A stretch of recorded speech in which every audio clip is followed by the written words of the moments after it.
Greetings, Siobhán here, the Celtic Empath from Activate Awake, A.U.R.A Hypnosis.com. Thank you for watching my video. Thank you for subscribing. Thank you for watching and listening. And thank you for coming back. So there must be some value here, some reason to come back. So thank you for that.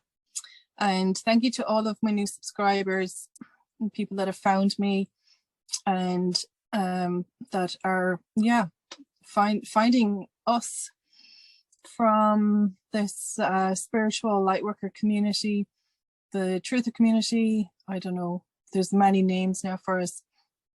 I'm just making this video today because last Friday, myself and 4 other A.U.R.A practitioners, we did a roundtable. So yeah, it's actually a week ago already.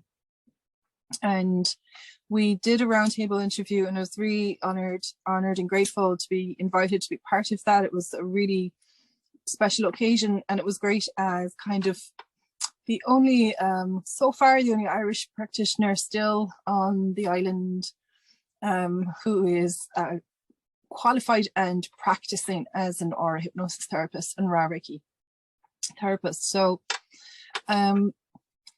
there's, through the conversation of the roundtable, there was something that I said, and somebody asked in the comments in the chat a question for me to clarify what it was that I meant when I used the word about being false. So this video is a response to answer that particular query, and for me to clarify what it is that I mean when I use the word false in relation to something that I was talking about. So at the time, I didn't get to fully finish off my thought or to clarify fully what it was that I meant from what's my perspective. So just to give a bit of background so that anybody that does listen to this, so this is an update from the roundtable conversation from last week. So I will try and put all of the links and stuff to try and link that up in the description for you, for people who may not have seen the roundtable. That is on my channel, so it's there from last Friday. But just to clarify, I had said in Ireland and the UK last week, it was around about Wednesday, the government came out and they started lifting the restrictions in the UK and Ireland. So you may or may not be aware of this. A lot of the COVID restrictions have been lifted. The pass is still there, and the mask mandates are still active. But a lot of other restrictions have been removed, and the use of the pass, the digital pass, to go move during your day, to go in and out of buildings and access public buildings and services and whatnot, you don't need that anymore. Anyways, as it stands. So where are we gone from those restrictions being lifted? And it's Ireland and the UK. I don't think Scotland or Wales as of yet have had their restrictions removed. So it was quite big news around, particularly for Europe, because there are a number of European countries where they're really trying to implement stricter sanctions on top of what's already there. So this was very unexpected and came out of the blue, and it was done really fast. It was implemented really quickly. And like typically anything that passes in the UK, give it 2 or 3 days, you know, and then all of a sudden it's passed as well. The same thing in Ireland throughout this entire process for the past 2 years. So we're not an independent democracy here. Like, we're under the Crown, we're under the UK. And it's interesting in a number of different ways, because historically, the ancient lands predating probably what we can really prove, what's provable in history at the moment, Ireland, England, the UK, the 2 land masses, including Scotland and Wales, would have been joined together. We would have been the one land mass, and our peoples would have been very much in unison together, same civilizations and whatnot. But a lot of, I don't want to go down another road now, because the whole Irish history thing is very fascinating, or the lack of Irish history that we actually don't know about. That's anyway, but that's another conversation. In relation to the restrictions being lifted, I said that this was kind of a false sort of agenda, or false part of the falseness of what we're being shown. So what did I mean by that when I said it? So to me, what's happening around us, there's a lot of, it goes back to the art of war. So it goes back to understanding kind of certain tactics that will be employed during war, certain strategies. And to me, you know, we're part way through the war, and I do see this as a war against the people. It's a spiritual war that's happening outside of us in the realms. Well, spiritually, it's within us, because this is a spiritual war to do with the most important thing, which is our soul, which is very intertwined and connected to what we call our DNA.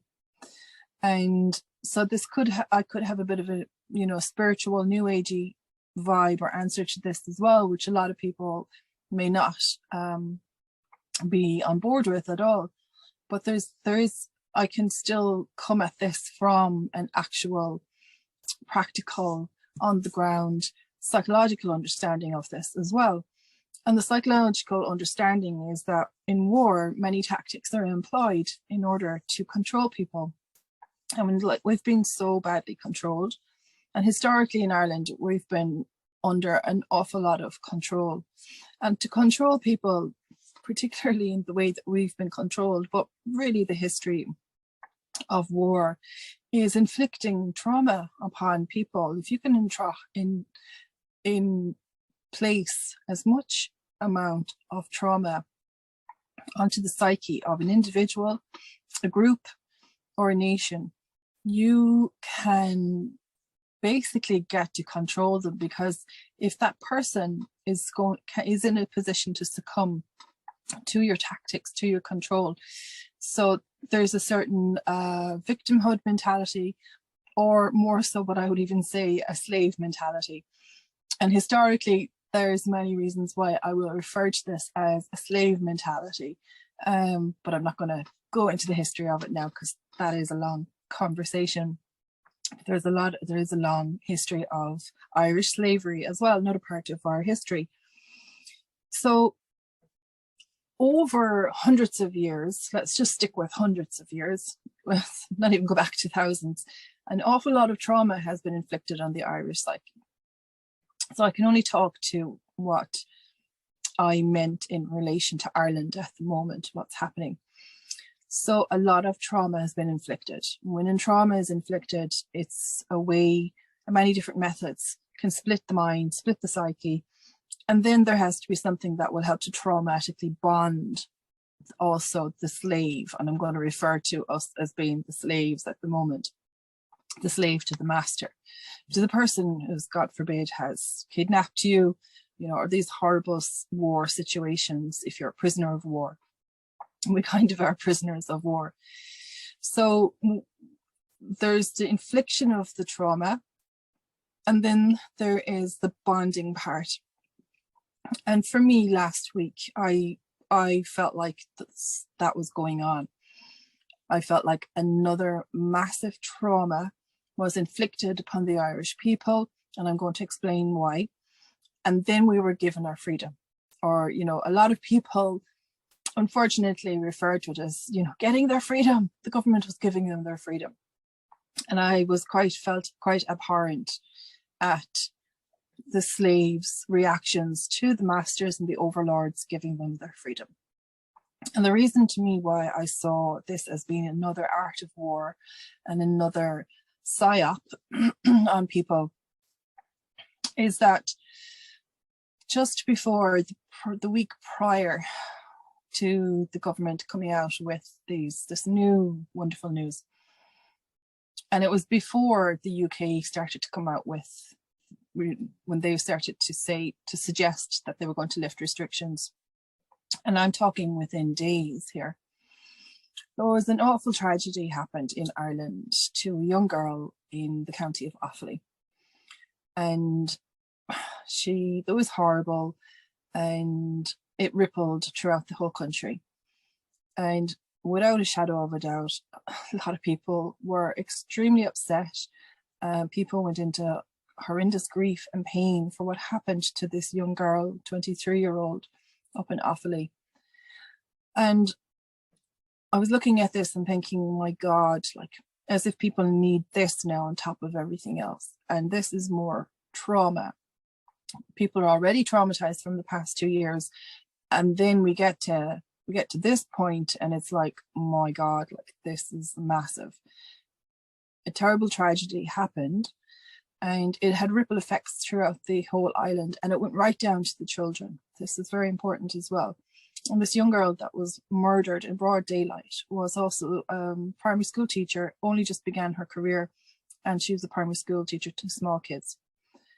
And so children throughout Ireland, their parents throughout Ireland, grandparents, like all the fam, everybody, there was nobody in Ireland that didn't know what had actually occurred. And so there is this deep triggering of trauma that's going to be going on for so many people. It was massively triggering. And then the next thing, you have the politicians jumping on it, and they were jumping on it, and it started to become a political agenda. And now there's enough things that are political agendas. And this is another point I want to make as well in relation to what I mean about falseness of what's happening at the moment. The war is not won. We're in the middle of the war. We have at least about another 2 years to go. All of this year and next year before things are really going to be changed as such, before we'll be out of all of these horrible restrictions, or that, you know, we will have moved on to something else, something different. So we're really in the height of it now, in the middle of it. That is my own personal belief. And this is, so we're not free. And it comes back to the children as well. And it comes back to what has been going on with politicians and legislation also in the past 2 years in Ireland. And a number of laws and legislations have been passed through very quickly, quite a lot, in relation to children, in relation to women's rights, in relation to abortion. And they were all done initially because you have the main premise that these new laws were voted in and changed initially, and then they can bring in all these different laws underneath the main law. So when the abortion one was passed in Ireland, now they've brought in a whole other, I don't know what the official name is, so I'm just going to refer to them as laws. They were able to bring in a number of things underneath the abortion law that they don't need people's vote on, they don't need our approval on, they don't need per se to actually ask us to be able to pass them. Lots of things have been passed that people are not aware of. So this is also very disturbing. This is the falseness of what's going on at the moment. And so the other part of why I refer to it as being false, in terms of anybody who's an abuser or extremely toxic behavior, who's highly narcissistic or sociopathic, and our government are sociopaths. They're sociopaths, and they're controlled by bigger sociopaths, the Irish government. And the art of war is inflicting. So when people, let's just say when people go through something extremely traumatic, and then to bond them, you give them something to be happy about, to celebrate, something to hang on to, a glimmer of hope.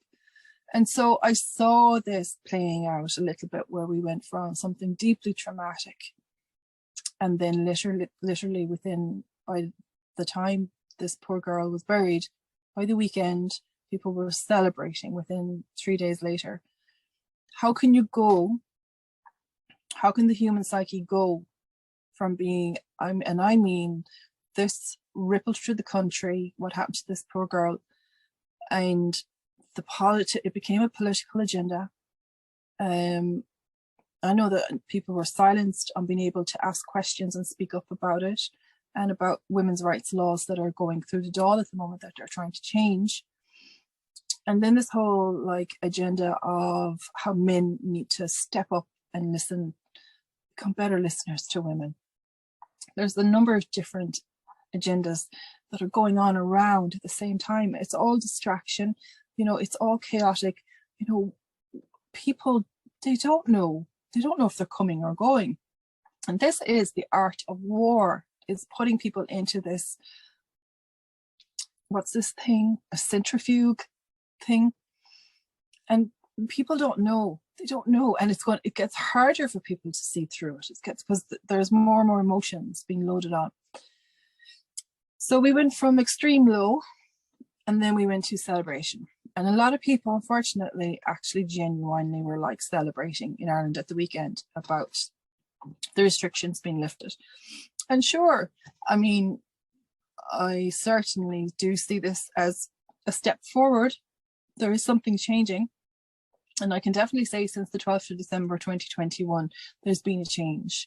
The energy has flipped, and a lot of people feel this as well, that there's been some really strange, and I mean strange in a positive sense, turnaround, like a flip of energy since and it came in, this new energy came in on the 12th of December 2021. Ever since then, I've just had this feeling that the wheels are going to come off the bus, and we're already starting to see the wheels coming off the bus. But anyway, that's kind of my summary and my answer to what I meant by the whole thing being false, is that, you know, don't celebrate too soon. Like, just, you know, keep balanced and aware that there's still a lot of things going on underneath the surface that we're not actually aware of. You know, we're not out of the war yet, kind of a thing, but progress is being made, things are being changed, and certainly things are being lifted. And it is interesting to watch the wheels coming off of the bus. But it doesn't mean that we sit back and relax, and because this is the most dangerous point, is where we think, oh, it's all over, the war is won, in a few months' time everything's going to be great. I don't think so. I still think there's a lot more work to be done. And the next stage of this, you know, we're entering into a health crisis. There already is a health crisis in Ireland, and that's kept very hush-hush yet again. That's, you know, but we're going to hear more of this. They're going to have to start reporting about what's happening to people and how they are suffering with their health. And, you know, I'm not going to go down that road because there's so many health conditions now that are not even being treated. People are not getting the necessary medical care that they need for other health conditions, and the children. But until the children in this country are unmasked, and until the parents who are out celebrating at the weekend and then got up on a Monday morning and sent their kids off to school with masks on their face, what can I say to you? Only well done, good for you. You know, you got to sit out in the pub and have a bit of dinner and a pint, which you can do at home with your children anyway. But I won't be going back celebrating, going back into mainstream places for the moment. I'm going to stay as I have been for the past 2 years. Stay centered, stay balanced as much as you can. Do the things that bring you joy. Most important thing, to keep your energy up and keep your energy light. Don't worry about what other people are doing. Only just worry about what you can do, what you're doing for yourself and the people that you immediately care about. And if they're with you on your own opinion and how you feel about what's going on, then all well and good. And if they're not, you know, then just don't go there. Just don't go there for the moment. We still need to keep on taking care of ourselves, very much so, and keeping aware of the wider perspective and the wider picture, and the illusions, the distractions as well, because as much as definitely the wheels have come off the bus, there's still a lot of things that still have to be worked out, basically. That's what I'm saying. And like I said, you know, who wants to have a slave mentality? Because if you're celebrating that you're masked, you can be told now that you can go out at the weekends by your overlord. I mean, I don't know if someone like that is ever going to actually see the truth and actually see where the world is going. It's going in a certain direction, perhaps, for them. So this is very important as to choices. What choices are we making on a daily basis at this point? What do we want? Where do you see yourself in 3 months' time? Where do you see your life? And, you know, there's that whole idea of the two to three worlds split. And I listened to a very interesting woman who said that in 2023, in January, this lady is predicting that the 2 to 3 world split will be splitting off. And we're going to be either, you know, choosing whichever kind of place or position of life, of energy that we want to be actually rooted and grounded in. So that's me. I've tried to keep that a little bit short and succinct. But anyway, I've been listening to a lot of Tommy Tiernan lately, and I would say go and listen to Tommy Tiernan. He'll get your spirits up. And so, in the words of Tommy, what Tommy would say, he would say, "Well, sure, we're just a country full of lunatics."